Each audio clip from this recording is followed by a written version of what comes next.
It's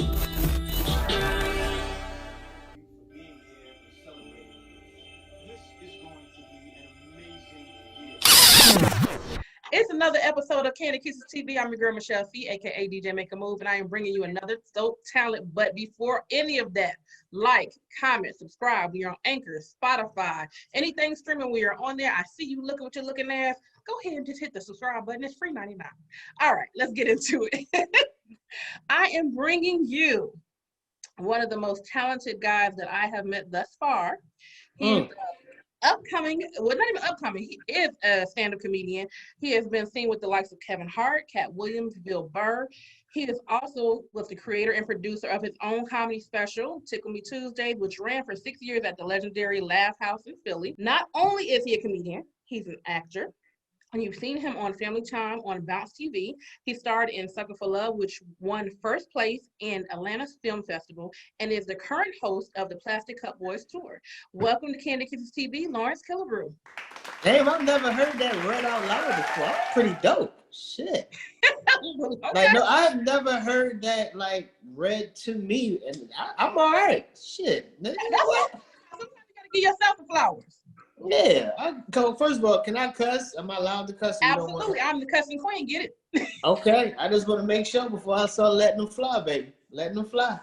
All right, so let's get into it. When did you know that comedy is what you want to do? I knew it was what I wanted to do very, very early on. I didn't know, to be honest with you, I didn't know I wanted to be a stand-up comedian. I just knew I wanted to be in entertainment, something that could be here when I'm not here anymore. You know, I was very intrigued by the, watching Def Jam videos and watching all these old sets there. These are things that are going to be around for way past our time. So I wanted to do something that I can create that will be here way past me. So that was the draw to stand-up comedy. Okay, now what was your first time on stage like?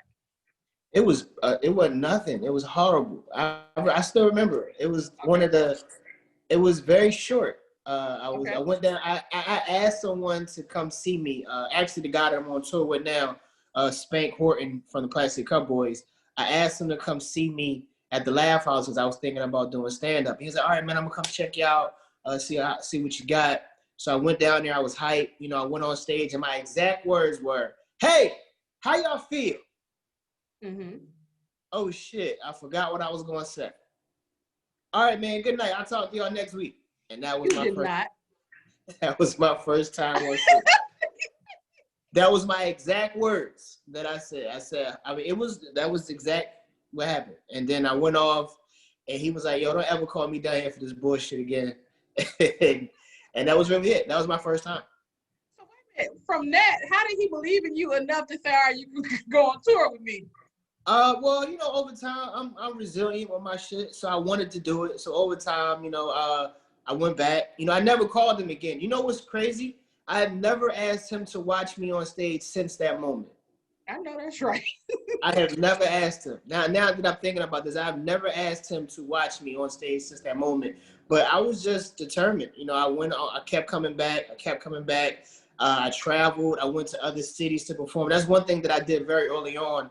I didn't want to be complacent with performing in my city. So very early on, I was traveling to New York. I was traveling to Virginia, Atlanta. Like I was traveling very, very early because I knew that I wanted to be funny everywhere. I didn't want to just be funny in my hometown. So very early on, I just got out there and then he heard about me and started making noise in my city, started making noise in other people's cities. And then, we was always friends. So it's like you're not going to take nobody else if you don't take me. Like, that's how I look at it. You know what I'm saying? So. Now, it's funny you say that because a lot of comedians that I've talked to, they said their first time on stage may not have been their best. But my question is always, what motivated you to get back on stage? But one thing that you said that makes sense to me, like if you go to different cities, in my opinion, if you go to different cities, it's not as hard as far as the nervousness. It's like, I don't know y'all. Ain't nobody in the crowd that I know for specifically was like, oh, I remember him from high school or whatever. So if I bomb, who fucking cares? I don't know you. Exactly. That's another thing why I'm different from a lot of other people. I noticed when I first started that everybody would tell their family and friends to come.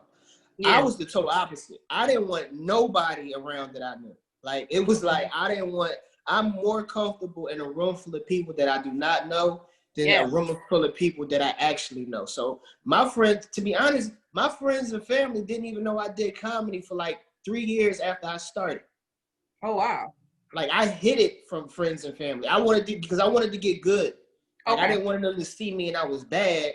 Like, I wanted them to see me when I was good. So I honestly hid it for about 3. Well, I hid it as long as I could until I started, you know, being on posters and flyers and, you know, my name on the radio and stuff like that. But I didn't tell anybody.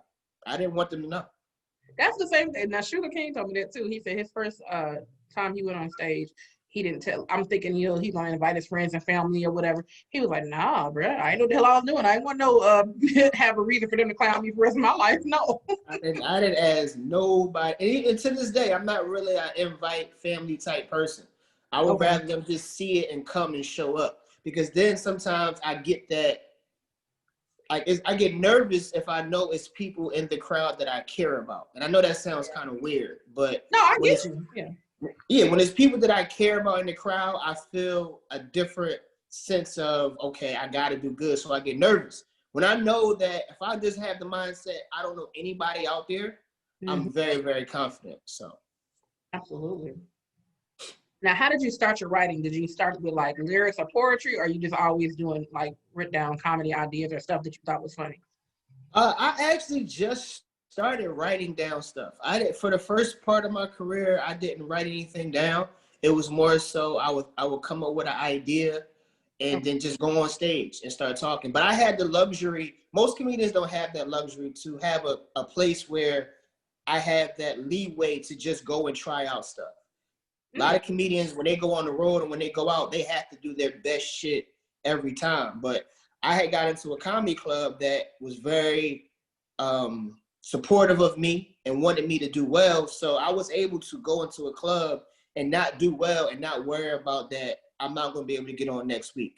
Like, they knew that, okay, Lawrence is good. He's somebody that we believe in. So if I bombed, you know, it wasn't like because sometimes if you bomb in a club, they won't let you get back on stage the next week. Or you might have to wait 3 or 4 weeks to get back on stage. Well, the club that I was at, they supported me, so they understood what I was doing. So I had that leeway to just go up on stage and just talk about stuff that might not have been funny at that time. But in the back of my mind, I knew when I come back, you know, I can go back up there. So I had kind of, I was lucky in the beginning of my career. Yeah, so you basically was just improv and going with the flow. Yeah, I mean, I wouldn't say improv. Like, if I would be home and I would think of something funny, then I would write it down, and then I would go on stage and just start talking and see what worked and what didn't, stuff like that. You know what I mean? So I wouldn't say improv. Like, I had the idea of what I wanted to be funny. I just needed to get on stage and just say it out loud. I'm not good with just writing, and then I can't do that. I've started that now, but I never did in the beginning. Yeah, I've always been a writer, so I get what you're saying, but the idea starts in your head first before you write anything down. So now, if you decided to write a movie today, what type of movie would it be? What character would you play? And what role would you give me? You or me? If you were to write a movie today. Love Jones. Darius Love Hall. That's the movie I want to do. I would write a movie. So you would write a movie like Love Jones? Exactly like Love Jones. Okay. Some type of love story where 2 Black couples are showing Black love. Some type of dilemma between the 2 of them and them ending up together. You know, that's one of my favorite movies. That type of movie is one of my favorite movies to write, to watch, because like love stories to me, I think they're timeless. You know what I'm saying? I feel like those stories last longer because everybody can relate to love. Everybody can relate to breakup. Everybody can relate to falling in love with somebody that might not love you at that moment. Those things I feel are timeless to me. So if I ever had an opportunity to write a movie or be in one, it would definitely be a love story similar to something of Love Jones. Okay, now what role would you give me? You. You would be the sassy girlfriend of the person I'm in love with, who's telling her I ain't shit. That's who you would be. That sounds like me. But that's who you would be.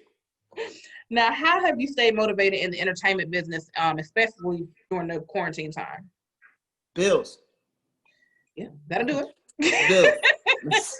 It's very simple. It's bills. At this point in my career, it is a career. It is a job. So, you know, I don't do anything else. I've had ventured into other entities since the pandemic and prior to the pandemic. But at the end of the day, the breadwinner is comedy. So that's all the motivation I need to keep these lights on, to make sure I'm warm at night, to have some food in my refrigerator, to be able to support my friends and family when they need help. You know, I have became someone that a lot of my friends and family do depend on, you know, because I have been the breadwinner for for a minute now. So those are my motivations, you know, to keep me from being broke. Honest, that's the honest truth. Well, now it's funny that you speak of taking care of people, because I did know that you have your nonprofit. So what sparked that? Oh, that had, to be honest, that had nothing to do with comedy. Yes, I have a nonprofit organization called Killebrew Kicks. Where that came about was I'm a big sneakerhead. You know, I've been collecting sneakers since I was probably like 14 years old. So I've always had a bunch of sneakers. I've always kept fresh sneakers on my feet. And when I had moved to Atlanta, I had too many. Like I had way too many sneakers, and I was like, hey man, I'm gonna just give them away. So I went on Facebook and I said, hey, I'm doing a sneaker giveaway for anybody that might need some sneakers, or any family that's in need. If you wear a size 9 to a 10, hit me up and I'll just ship them out to you. So that, you know, that had got a big response. A lot of people hit me up, but this is where it came into a nonprofit. It made me decide what I wanted to do. A lot of people got over on me. You know, like people would hit me up saying, hey, we need sneakers. And then, excuse me, I would go to their page after I sent the sneakers and they like balling out of control. Like they don't look poor. You know what I'm saying? Right. And I'm not to say that, you know, I didn't know if it was true or not, but they just didn't look like they were in need of sneakers. So I felt some type of way about that. So I had talked to a few people about how I can go about, because I had way more sneakers to give away. Because I buy sneakers, then that I have more, you know, like I just keep buying them. So I always want to have ones to give away. Yeah. So I talked to a few people and they was like, you should give them away to schools, like kids that are in school. And I was like, well, what would be the criteria? And then I was like, my criteria would be kids that are, you know, doing well in school or good behavior, you know, good grades, but at home, the circumstances aren't perfect. So I wanted to reward kids who might not be doing the best at home financially, but they don't let that stop them from being, you know, good students and being good behavior. So that's how that came about. And then I just branded it and got, you know, made it legit. So now I think I've been doing it about 4 years, and I think I've donated over, I can tell you the exact number right now.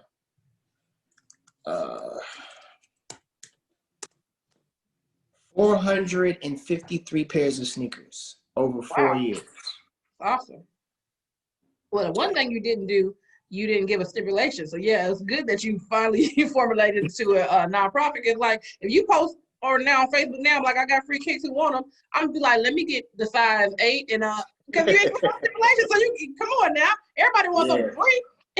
I kind of thought that people would be honest about it, but you know, and to be honest with you, I wasn't even thinking about it that way when I was doing it. Like I was just looking at it like I'm giving away some sneakers that people, because to be honest with you, I didn't think that people who really didn't need it would hit me up. Like I thought that they would be too embarrassed. But let me ask you something. If somebody says, hey, I got $100, I'm giving to the first 10 people, you're gonna be like, I don't need it, but nigga, give me the 100. Like, come on.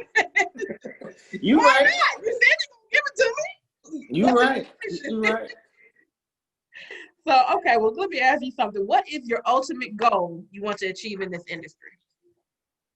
I did it. I've accomplished my goal. My goal was to be able to support myself full time telling jokes. That was the only, when I first started doing comedy, I was in awe by going to the club and seeing comedians hang out, talk, you know, just converse with each other. I just wanted to be one of those guys. So that was my goal. I asked everybody, it's like, yeah, we're comedians, blah, blah, blah. And I was like, that's all you do? I said, yeah, that's it. We just tell jokes and make people laugh and get paid for it. So at that moment, I made a decision to say, okay, I want this as a career. And that was my goal. I've been doing that. So anything extra to me is extra. You know, I definitely do want to produce my own special. You know, I don't want to go through anybody. I want to do it on my own terms. So that could be my next goal. And just have that special tell a story of everything that I went through, not just the comedy part, just everything that I went through, and put that out as something that I can have as like a timepiece, something that if I'm not here anymore, somebody can watch that and be like, okay, I know who Lawrence Killebrew is. So if that would be any other goal, but anything other than that is just extra to me at this point. Okay, now what is the one entrepreneur that you admire? It's a lot, man. I admire a lot of people. Kevin Hart. I mean, on a lower level, it's a guy named Talent that I admire his. Oh yeah, I admire his entrepreneurship. You know, just to be able to brand what he has done for so long. Any other entrepreneurs that I know? Shit. I mean, it's entities like Comedy Hype. I've seen them grow from, you know, from one position to where they are now. I might not agree with everything that they do. Do you know who Comedy Hype is? Absolutely. I was actually on their site last night.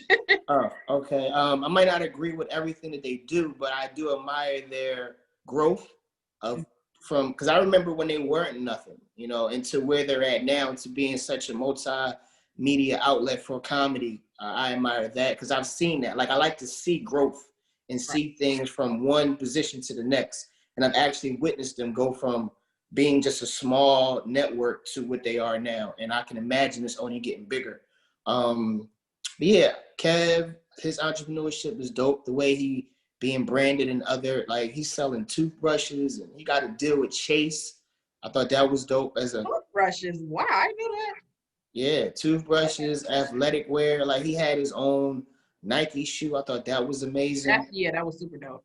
That was dope. So, I mean, he on a higher level he is, but then on the lower level, there's so many comedians that, you know, do their thing with merchandise and things of that nature that we have to admire too. So, but on a higher level, it probably be Kev and his entrepreneurship.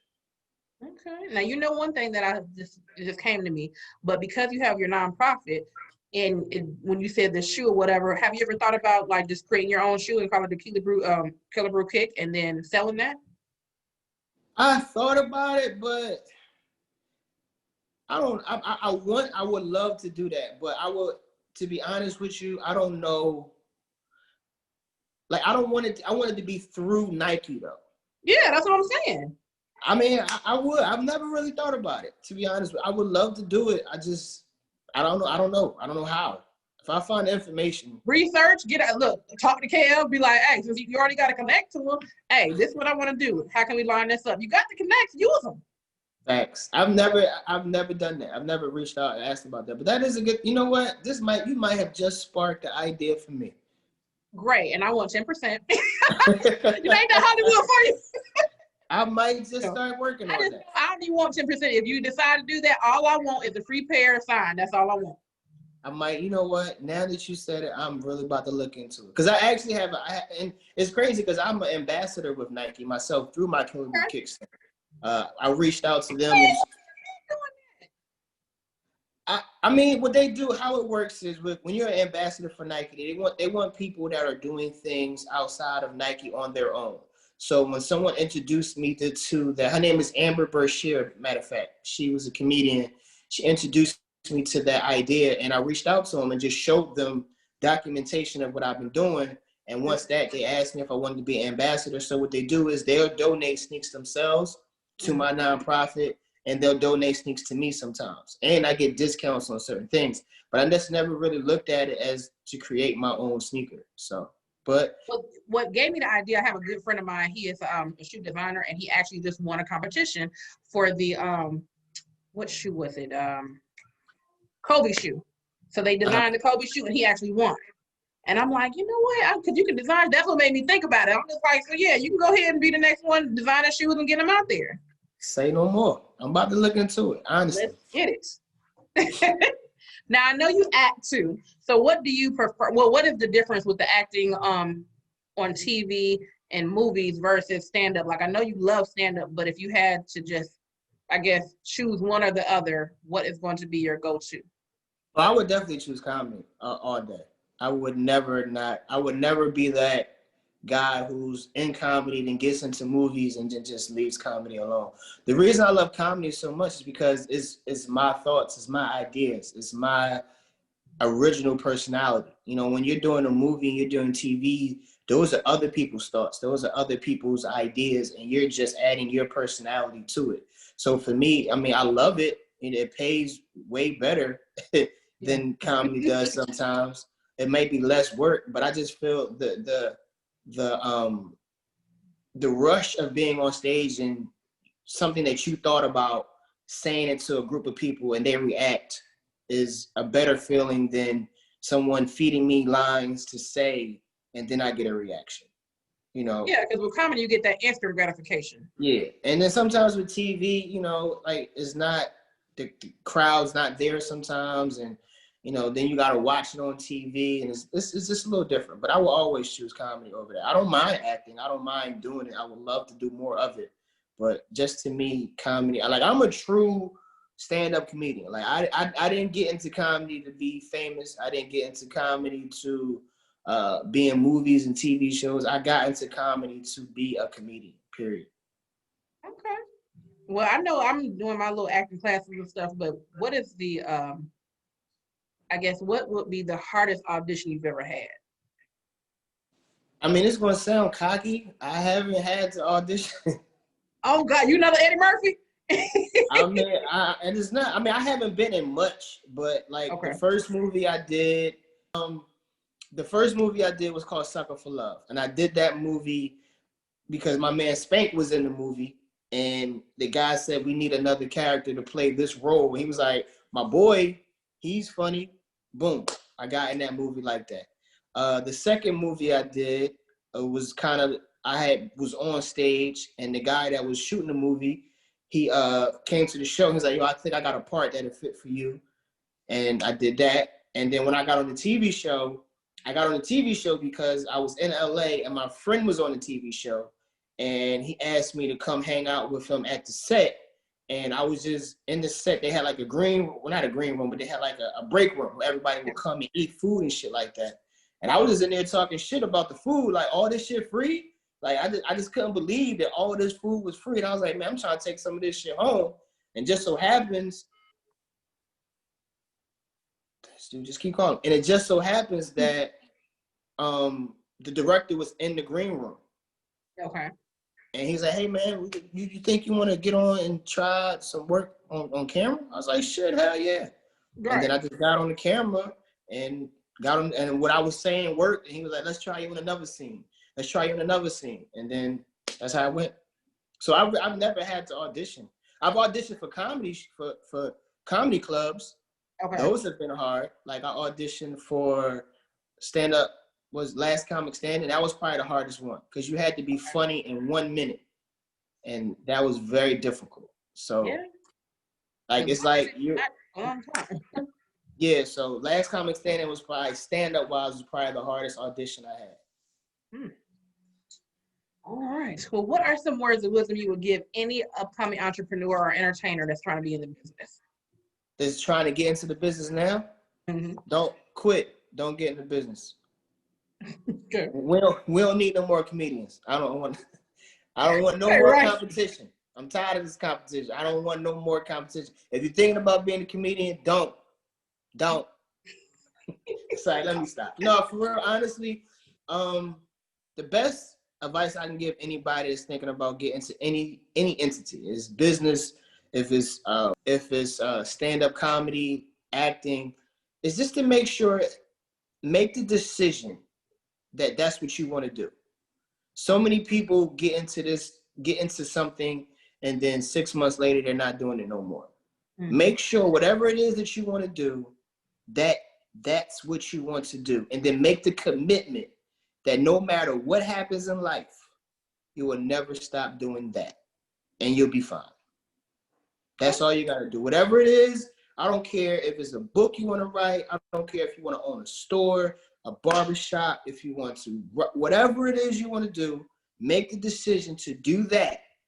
And then make the next decision to never stop doing it, no matter what. That's the one thing I can say about my career. The day that I decided to say I'm going to be a stand-up comedian, I have yet to stop doing that. No matter if I was broke, no matter if I had money, no matter if I was in a relationship, no matter if life had hit hard, whatever it was, at the end of the day, I was still doing comedy. I've never stopped. I've never took a break. I heard people say, yeah, I'm gonna just take a break for a couple months and I'm gonna get my money right. I had been dead ass broke and I was still going to the comedy club to tell jokes. So that's how I believe, man. I just believe you stick with it, at some point, something gonna happen. You know, Denzel told me, well, not told me, but he had this quote to say, if you keep coming around the barbershop long enough, you're gonna get a haircut. There you go. That's so if true. you stick at it, if you stick at this shit long enough, at some point, something gonna happen for you. Absolutely. Well, before we head out, you know, we got a couple of segments. We try to keep it fun on Kandid Kisses TV. So I have a segment called Kiss or Diss, which is celebrity crushes. So I'm going to throw out some celebrity names, and you can decide whether you're kissing or you're dissing. You ready? I'm ready. Let's go. All right. Trina or Meg Thee Stallion? Who you kissing? Who you dissing? I'm dissing Trina. I'm kissing the hell out of Meg. Okay. Jasmine Sullivan or Jill Scott? Who you kissing? Who you dissing? Jill Scott. Kiss, kiss, kiss. Y'all, boy, y'all in love with Jill. What she do to y'all? She put that voodoo on y'all? Slobber her the hell down. All right, last one. Barbara Walters or Grace Jones? Who you kissing or who you dissing? Shit. That's Barbara Walters. You know what? I'm gonna kiss Grace Jones. She seemed like a freak. She seemed like she'd do some wild shit to me in the bedroom. I'm gonna take her. All right. Now, our next segment is our DAQs. These are dumbass questions I just want answers to. Gotcha. What's something you really resent paying for? Batteries. Okay. Why batteries? Because you can steal them. They small. Okay. And batteries. Well, it's two. You can put those in your pocket. I hate that I'm paying for batteries and shit. All right. What do you feel like the world would be like if it was only filled with male and female copies of you? A better place. I'm the shit. What you talking about? I'm the shit. Way better place. All right. For $2 million, would you legally change your name to Butt Crunch McGee for 3 years? Yep. No hesitation? You ain't even got, I don't know what the name would be. If it's $2 million, I'm changing it. I don't give a fuck what you want to call me. You can call me anything you want to call me for $2 million. I don't give a shit. I legally change it. In every country, I legally change my goddamn name for $2 million. Nigga, you can change my name to name. Like, that's, my name is name for $2 million. Oh my God, okay. What set of items could you buy that will make a cashier feel the most uncomfortable? Oh shit. Batteries, Vaseline, condoms, and crab meat. Not. The fuck the crab meat for? That's you gotta make that's gotta be like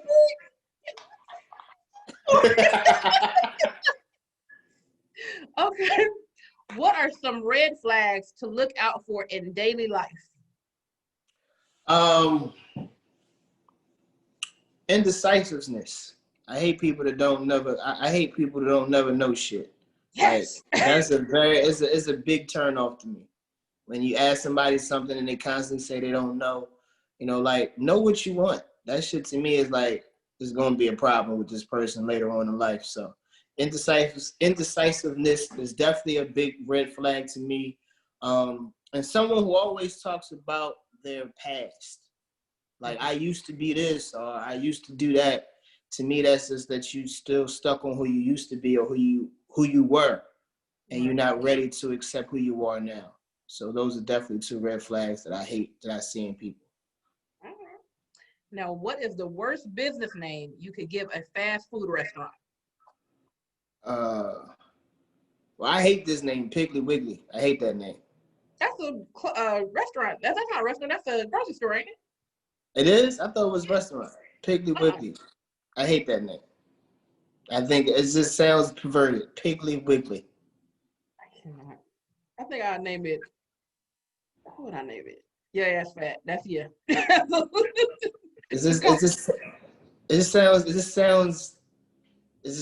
don't like saying it out loud. Like, hey, let's go to Piggly Wiggly. No, that just doesn't sound right.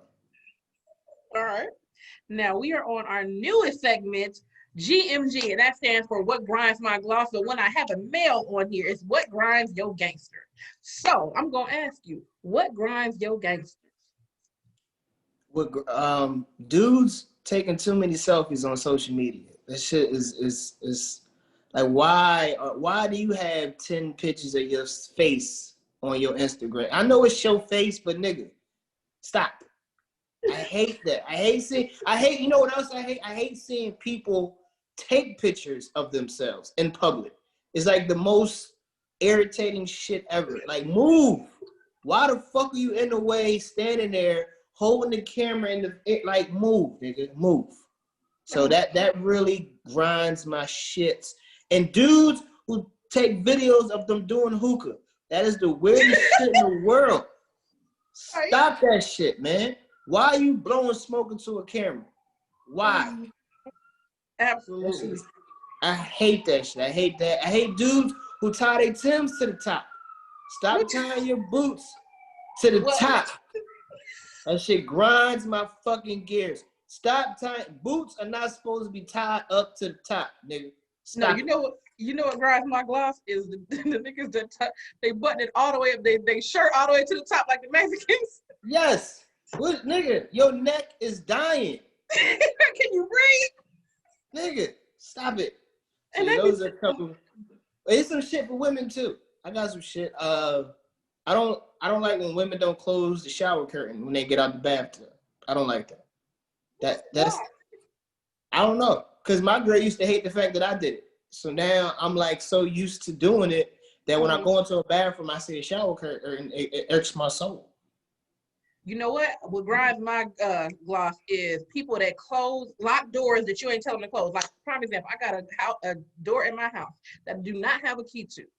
And I have a friend of mine, his house been broken into a couple of times, so he just, in his nature, lock all the doors. And I remember one day he came over, he's like, I'm gonna holler at you. So then I'm, running my errands for the day. I come back home and I was like, why the fuck I can't get in my house? Because I don't go through my front door, I go through my garage. And in that, room, that's the door I never lock. I'm like, what the fuck locked my door? And I'm pissed because I live by myself. And I hit him up, I was like, hey, nigga, you locked my garage door. He was like, no. I'm like, yes, the fuck you did. I'm the only nigga that's been here. He was like, I didn't lock your door. I swear to God. I'm like, nigga, don't lock doors, grinds my gloss. I don't lock shit in my house. If it ain't yours, don't touch it. you tripping. You tripping. Because I'm like that too. But see, everything that I do or that I do as a habit now comes from the aggravation of a female in my life. You know what I'm saying? Like my grandma was very stickler about locking doors. She was very, so, now I'm locking doors. Like shower curtains. My lady used to get on my nerves because I never closed it. So now I'm doing that. So like all my habits came from the aggravation of someone else. So, I mean, I get it, now it's like it's embedded in my mind when I leave a house, lock the door. No, and that makes sense. Lock the front door, lock the back door. This is the door that's like, you have a garage. The garage locks itself.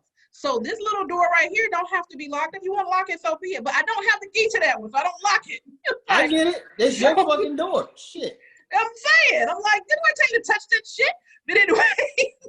Facts. Well, we are moving. Oh, and my last grandma gloss. I can't forget this. Parking downtown Atlanta. Oh my goddamn God. Shit! Why the fuck would you open anything down here and expect to have a success and can't nobody park to patronize the goddamn business? Where the fuck we gonna park if we want to get the rest?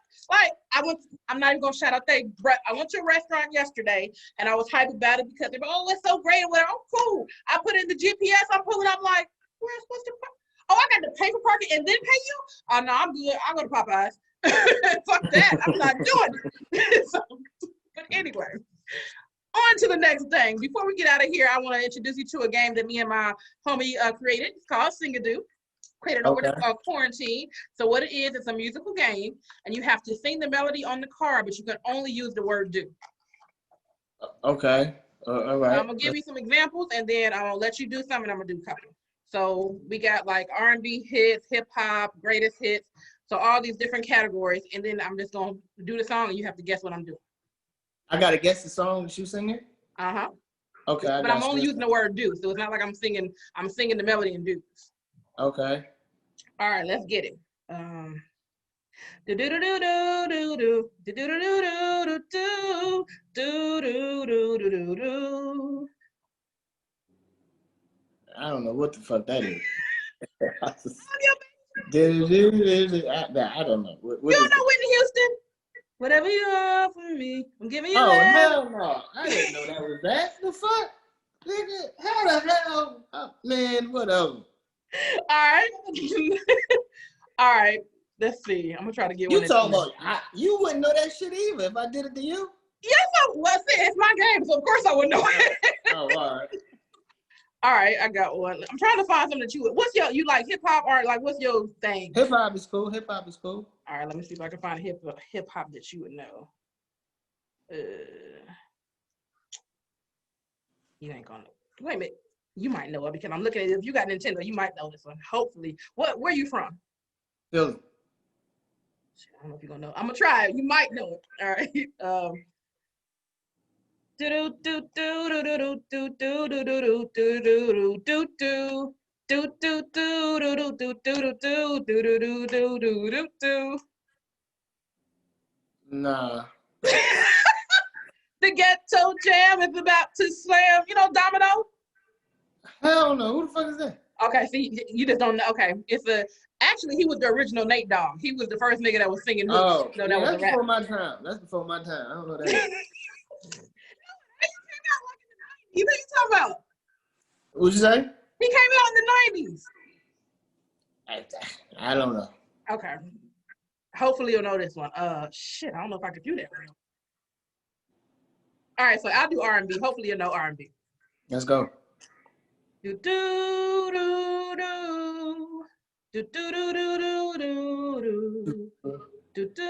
All my life. Thank you, finally, Jesus. I only know the name of this. What's the song? All My Life. That's the name of it. All My Life? Yep, Casey and JoJo. Yeah, all right, yeah, I know that. Okay, I got that. All right, so I'm gonna let you do a couple and then we're gonna get out of here. All right, you ready? Okay. All right. I gotta do one on. Yeah, just pick a song and then I'll get. Do do do do do do do. Oh, tell me what you want. Yeah. Okay. Yeah, you got it. You got it. Next one. This is fun. I don't know none of them songs. No. We can do another card if you know it. Huh? If we can do another card if you don't know it. Yeah, I don't know that song. All right. I don't know none of them songs either. Oh, you are horrible. I don't know none of them songs either. Okay, I'm gonna flip it on the other side. Maybe you'll know some on the other side. I don't know none of them songs either. One more. I don't know that. Okay. Oh shit. All right. I got it. It was like 5. Another one. I was. I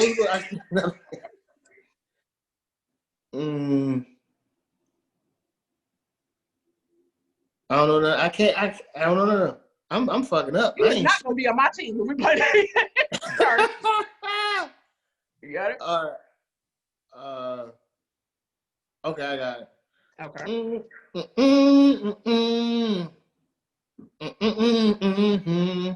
gotta do it. I don't know what you gotta. You gotta. Shit, my bad. Dude. I can't. I can't. It was the best thing I ever had by Drake. I couldn't do it. Yes, you can do. I'm horrible at this game. Don't have me on your team because I ain't Okay, I'm gonna give you one last try. Hopefully you can One redeem last try. yourself. Let's do it. One last try. One last try. Oh, okay. Do shit. Do shit. Do shit. Do shit. And salt and pepper. Push it. You ain't even tried. It can't be pushing because that's too obvious. But what? You don't know. You couldn't have did that. I don't remember. I'm sorry.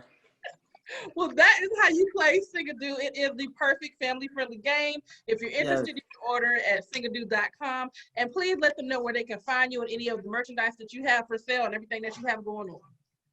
You can hit me up at LawrenceKillebrew.com. I do have a Comedy Hustle merchandise. That is my brand, Comedy Hustle.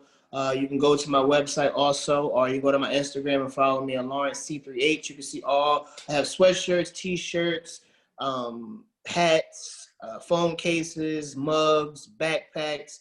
Any and everything that you can think about is branded by the Comedy Hustle. Just go to my Instagram page at Lawrence C3H.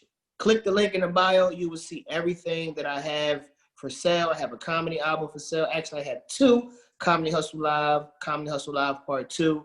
And that's pretty much it. Kandid Kisses TV is brought to you by SingADoo. Order yours today at SingADoo.com. Like, comment, share, and subscribe. And make sure you tune in every Sunday, Monday, and Thursday.